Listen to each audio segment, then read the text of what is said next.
नमस्कार, आईबीएन भारत के special programme में आपका स्वागत है। मैं हूं शाहीन परवीन। केंद्रीय कृषि मंत्री नरेंद्र सिंह तोमर ने राज्यसभा में विभिन्न मुद्दों पर अपना पक्ष रखा है। आइए जानते हैं कि उन्होंने क्या क्या कहा।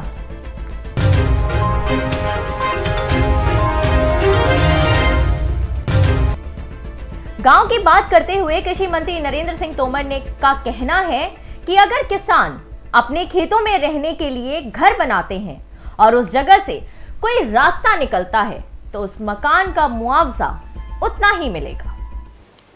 ग्रामीण क्षेत्र में हम सब जानते हैं, यहाँ बहुत सारे हमारे साथी बैठे हैं जो गांव में रहने वाले हैं, और गांव में चाहे आबादी के क्षेत्र में हमारा मकान बना हो, चाहे कोई भी संरचना हमने अपने रहने के लिए अपने खेत में बनाई हो, उसका मालिकाना हक किसी के पास नहीं होता था। जो खेती की ज़मीन है, हम उसके भूमि स्वामी होते थे, उस ज़मीन पर हम लोन ले सकते थे, उसको गिरवी रख सकते थे, उसका मालिकाना हक हमारे पास था। लेकिन अगर उस ज़मीन पर कोई बिल्डिंग बनी है, उसका हक और मालिकाना स्वतः किसी को भी प्राप्त नहीं था।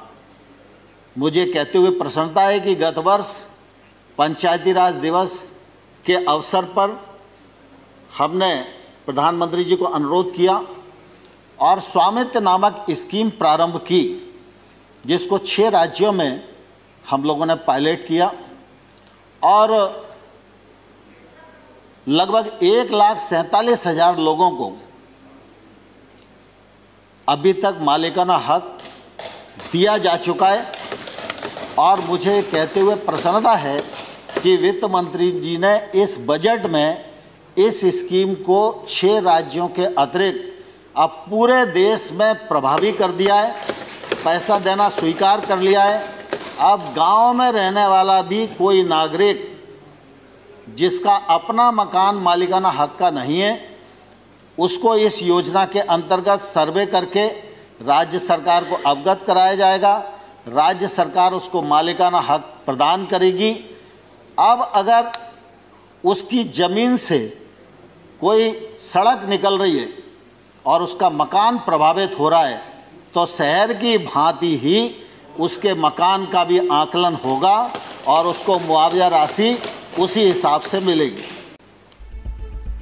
मनरेगा के बारे में बात करते हुए कृषि मंत्री नरेंद्र सिंह तोमर ने कहा है कि यही सही है।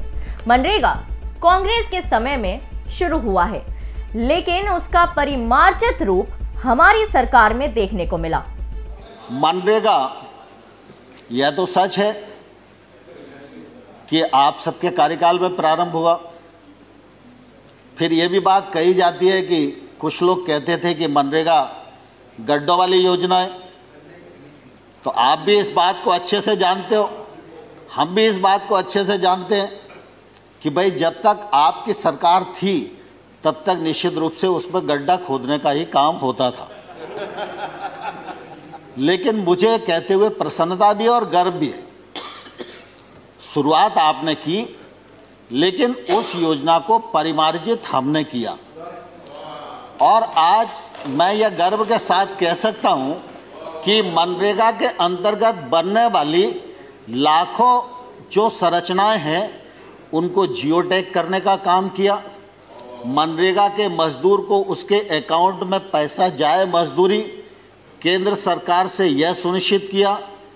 और मनरेगा बहुआयामी बने, बहुउपयोगी बने। मनरेगा सिर्फ लोगों को अकेला रोजगार देने का ही काम ना आए, रोजगार तो व्यक्ति को मिले ही, लेकिन ऐसी संरचना बने, किसी गरीब आदमी के यहाँ कैटल शेड बन जाए तो पशुपालन के लिए उसको काम आएगा, उसकी ताकत बढ़ेगी। छोटा मोटा गांव में तालाब बन जाए तो जल रुकेगा, उससे जल का संवर्धन होगा। तो मनरेगा को हम लोगों ने परिमार्जित किया। कृषि बिल पर बोलते हुए कृषि मंत्री ने कहा कि ये बिल काला कानून है, लेकिन आज तक किसी ने ये नहीं बताया कि इसमें काला क्या है। 3 कृषि सुधार कानूनों की बात इस समय ज्वलंत मुद्दा है। लेकिन मैं धन्यवाद देना चाहूँगा प्रतिपक्ष के सभी मेंबर्स को भी, उन सब ने किसान आंदोलन पर भी चिंता की। किसान आंदोलन के लिए जो सरकार को कोसना आवश्यक था उसमें भी कोई कंजूसी नहीं की और कानूनों को काले कानून भी जोर देकर कहा। लेकिन मैं आजाद साहब और आने भाई आपको बताना चाहता हूं कि मैं किसान यूनियन से भी 2 महीने तक यही पूछता रहा कि कानून में काला क्या है, एक मुझे बताओ तो मैं उसको ठीक करने की कोशिश करूं। लेकिन मुझे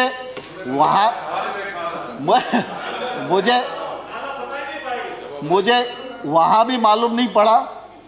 और जब प्रतिपक्ष के मेंबर्स ने भी, दीपेन भाई आपका भी भाषण मैंने सुना, तो मैंने गौर से सुना कि कानून खराब है, कानून को रिपील कर दीजिए, वो हो ही जाएंगे और ऐसा वैसा सब लोगों ने अपनी बात की और करना भी चाहिए उन्हें। लेकिन कानून के प्रावधान को यह किसान के प्रतिकूल है, यह कम से कम किसी ने बताने की कोशिश नहीं की। वहीं ट्रेड के मामले में बात करते हुए कृषि मंत्री नरेंद्र सिंह तोमर ने कहा है कि हमने एपीएमसी से बाहर भी किसानों को अपनी उत्पादों को बेचने की छूट दे रखी है, जो कि टैक्स फ्री है। तो ऐसे में किसानों को भला क्या दिक्कत है कि हम लोगों ने ट्रेड एक्ट बनाया। ट्रेड एक्ट में यह प्रावधान किया कि एपीएमसी के बाहर जो एरिया होगा वो ट्रेड एरिया होगा। वो किसान का घर भी हो सकता है, वो किसान का वेयर हाउस भी हो सकता है, उसका खेत भी हो सकता है। कोई भी व्यक्ति किसी भी स्थान के लिए किसी भी कीमत पर किसान वहाँ से अपने उत्पादन को बेच सकने के लिए स्वतंत्र है, ये हमारा एक्ट इजाज़त देता है। एपीएमसी के बाहर अगर कोई ट्रेड होगा तो उस पर किसी भी प्रकार का ना तो राज्य का टैक्स लगेगा ना केंद्र का टैक्स लगेगा। अब एपीएमसी के भीतर राज्य सरकार का टैक्स है, एपीएमसी के बाहर केंद्र सरकार का एक्ट है। केंद्र सरकार का एक्ट टैक्स को खत्म करता है और राज्य सरकार का जो एक्ट है वो टैक्स देने के लिए बाध्य करता है। तो मैं आपके माध्यम से किसानों को भी पूछना चाहता हूं और विशेष रूप से पंजाब के किसानों को भी पूछना चाहता हूं।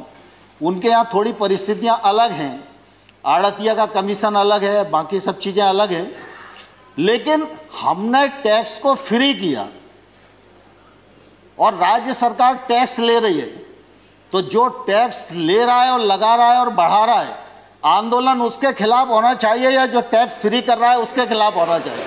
कि हम लोगों आज की खबरों में अभी के लिए इतना ही। मुझे दीजिए इजाजत। नमस्कार।